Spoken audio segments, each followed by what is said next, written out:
All right, we move now from the felt to a sport that is, well, a bit more my speed. The German Grand Prix is this weekend, and Mercedes has a commanding lead of the season. Our Greig and F1 analyst JC Cote have more on the people in the driver's seat.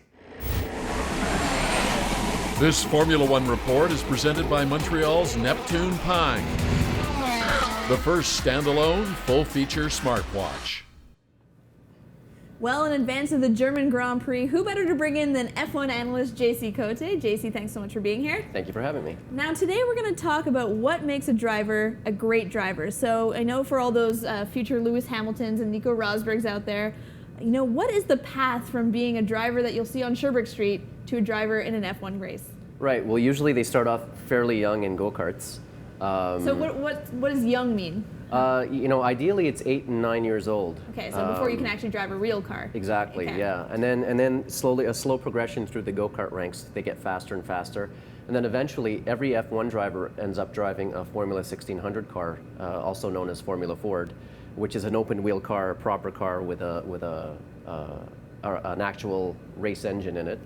And from there, they move on up through the different feeder series in Latin America and Europe. And eventually, if they're fast enough or if they do well enough in one of the feeder series, they get a chance to test in Formula One, and then from there progress into an actual F1 car as a race car driver. So it is quite a long journey from, 8 or 9 before when I was driving, that's for sure. Right. But what would separate me from, an F1 driver in terms of skills? Right. So there are several skills that you need to be able to be a successful Formula One driver. One is calm under pressure. Another one is amazing reflexes. Determination for sure, because it takes a long time and the path is not exactly linear to Formula One. And I would say finally, great fitness is required. Fitness, you wouldn't expect that in an F1 driver because you feel like it's the car doing most of the work, but what kind of fitness do you actually experience when you're in an F1 race? Well, here's an example for you. The guys are racing for approximately 2 hours, and their heart rate goes way up high the whole time that they're racing. So they need immense cardiovascular capacity to be able to sustain that over the course of 2 hours.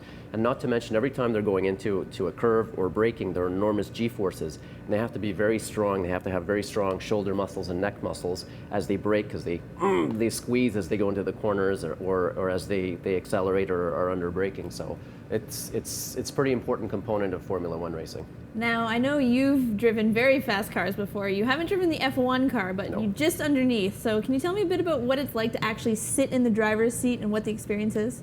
Right. For me, it was always nerve-wracking. So I think for a lot of guys, it's nerve-wracking as you're getting ready to get into the car. But once you're in and strapped in and your helmet is on and the engine's fired up, usually a sense of calm comes over you. And it's just an amazing feeling because you're sitting so low to the ground and going so fast. I would equate it to flying, I guess. I've never flown a plane, but I would equate it to flying. And just the pressures you feel and the way you get kicked around inside the car as you're going through turns and under braking is it's an amazing feeling, and I wish everybody could feel what it felt like. Well, hopefully we'll see you maybe next year on the F1 circuit, but maybe not this weekend in Germany. Thanks so much, JC, for being here, and we'll see you soon. Bye-bye. This Formula One report has been presented by Montreal's Neptune Pine. Make calls, text, surf, and more without tethering.